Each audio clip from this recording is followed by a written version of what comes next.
So as you can see over here, there's a lot of hail that piled up in the front as well.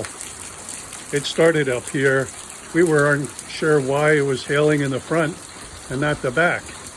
But as you can see from the other video, it's as much in the back as anywhere near.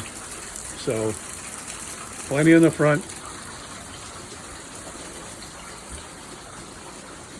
Plenty of flooding going on in the yard in the front.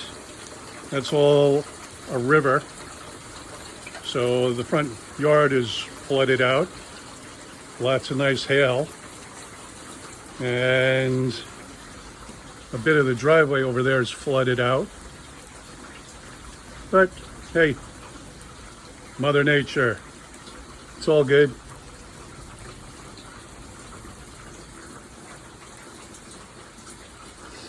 Still nice that it's not torrential downpours, but that's what you get. Weather. Oh, there's some more lightning.